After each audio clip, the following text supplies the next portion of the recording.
Ang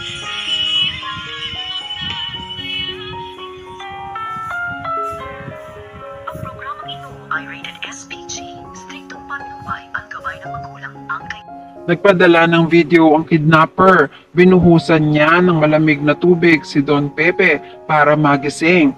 Sinabi na niya ang lugar ng meet-up. Binigyan niya ng instruction si RJ. Nagbanta rin siya. Sabi niya, tandaan mo ikaw lang mag-isa. Wag na wag kang magsusumbong sa mga pulis. Nakabantay kami sa iyo. Sumagot si RJ, oo ako lang mag-isa. Hindi napigilan ni Giselle na maiyak ng malakas. Takot na takot siya. Niyakap niya ang kapatid. Sabi niya, O Beng, huwag kang papayag. Baka may gawin sila sa'yo. Please, ayoko mawala ka. Please, O Beng, huwag kang magpunta mag-isa. Kahit natatakot si RJ, wala naman siyang magagawa. Samantala, umaga na. Pupunta rin sa bangko si Lynette at ang mga masasamang lalaki. Pinagbihis si Lynette ng lalaki. Pinalabas si Harry para sa privacy ni Lynette. Hinilan ng lalaki si Harry pababa ng hagdan hanggang sa nasuntok na niya. Sumuntok naman si Harry pero ginantihan ulit siya ng lalaki. Nagahagis si Harry ng mga gamit. Umapalag siya hanggang sa mapupok siya ng baril at nawalan ng malay. Nagkunwari lang siya na mawalan ng malay para maiwan siya sa bahay at makahingi ng tulong. Hinila siya ng lalaki at itinago sa isang sulok ng bahay. Pero ilang minuto na ang lumipas ay inabutan si Lynette ni Dax na hindi pa rin bihis. Maya-maya ay tumawag na si Balahadja kay Dax. Tinanong sila dahil may susunod pa silang trabaho. Napagalitan ni Balahadja si Dax. Ang simple lang ng utos pero nagtagal pa sila. May ginagawa pa si Dax. Nagalit si Balahadja. Baka bumaliktad na siya. Sabi ni Dax, huwag ka namang praning pre. Ano ka ba? Sumagot si Balahadja. Alam mo ang relasyon ng pamilyang yan sa matanda, kaya madali ka lang makakapagsumbong. Sabi ni Dax, hindi ko naman alam yun eh. Saka wala akong pakialam sa mga to. Ang importante sa akin yung pera. Sabi ni Balahadja, siguraduhin mo lang na hindi ako sasabit dyan Kung hindi, papakitayin talaga kita. Sabi ni Dax, oo naman. Gusto mo hatian pa kita sa makukuha ko rito. Sabi naman ni Balahadja, hindi ko na kailangan yan. Mas malaki ang makukuha ko sa matanda. Wala ka kasi rito eh. Sabi naman ni Dax, ransom yan no. Kanina pa nakikinig naman si Lynette kay Dax at sa kausap nito. Alam na alam ko talaga mga gawain mo pre. O sige, tatapusin ko na to para makapunta dyan. Nagbanta si Balahadja. Hoy Dax, siguraduhin mong walang makakakilala sa iyo dyan. Kung hindi, ikaw ang sasabit. Hindi ako, pati si Madam Moira. Kung kinakailangan, pagkakuha mo ng pera, dispatchahin mo na yan. Sige na. Pagbalik ni Dax, hindi pa rin bihis si Lynette. Nagsalita si Lynette. Sino ang nag-utos sa iyo para gawin sa akin to? Sabi naman ni Dax, hindi ko alam. Bakit? Mapilit si Lynette. Umulit ng sagot si Dax. Boss ko. Nagtanong si Lynette. Sino nga yung boss mo? Sabi ni Dax, kahit sabihin ko sa iyo, hindi mo kilala, pero matagal na niyang minamanmanan tong bahay mo. Sayang nga wala yung doktor, malaki sana yung makukuha ko. Kaya pwede ba, tumahimik ka na? Rinding-rindi na ako sa iyo. Bilisan mo, magbihis ka na, kailangan na nating umalis. Samantala, magkausap si Lindon at Annalyn tungkol sa pagkidnap sa lolo niya. Nag-aalala siya dahil ang tatay niya lang mag-isa ang makikipagkita sa mga suspect. Bumaba siya sa kotse para sumunod sa tatay niya. Sabi niya kay Lindon, Dok, kailangan ko sundan si tatay. Ayaw pumayag ni Lindon. Delikado doon. Sabi ni Annalyn, yun nga delikado doon. Hindi pwedeng mag-isa lang si tatay. Kailangan samahan ko siya. Pero please, huwag mo na sanang sabihin kay nanay. Mauna na ako, Dok. Sa pagtalikod niya para umalis ay pinigilan siya ni Doc Lindon. Hawak niya ang kamay ni Annalyn.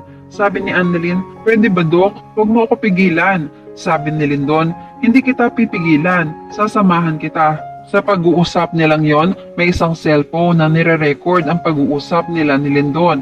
Papunta na si Lindon sa kotse. Nakatulala lang si Annalyn. Sabi ni Lindon, Doc Annalyn, let's go! Nagtataka si Annalyn pero sumunod na rin siya kay Lindon. Nakarating na nga si RJ sa lugar ng meetup nila ng mga suspect. Sa isang pampublikong palengke, may dala-dala siyang 100 milyon sa loob ng isang malaking bag. Maya-maya ay tumawag si Giselle. Ang sabi niya, "Obeng, I'm going there." Sabi ni RJ, "Ate, ano ba? Gusto mo bang mapahamak si Papa?" Sabi ni Giselle, "Wait, can you please listen to me first, Obeng? Hindi ako magpapakita. Dun lang ako sa kotse. Maghihintay ako sa parking lot. You can't expect me to just wait here. Mamamatay ako sa anxiety." Sabi ni RJ, "Ate, just trust me, okay?" Sabi ni Giselle, "I trust you, but I don't trust those criminals. Baka mamaya may gawin pa sila sa'yo. Basta nandoon lang ako sa labas. And if you need me, if you need anything, just let me know. Update me, okay?" Sabi ni RJ, "Okay, sige ate, thank you. Basta ate, huwag kang tumawag ng pulis ha." Sagot naman ni Giselle, "Oo, hindi ako tatawag sa mga pulis. Mag-ingat ka, okay? Bye." Naglakad na papasok ng palengke si RJ. Palinga-linga siya. Samantala, magkausap na naman sina Moira at Balahadja. Tanong ni Moira, "Anong balita doon sa bata mo? Nagawa ba niya ang inuutos ko?" Sumagot si Balahadja, "Oo, madam, tapos na." Sabi pa ni Moira, "Baka matrace yang sa akin ha?"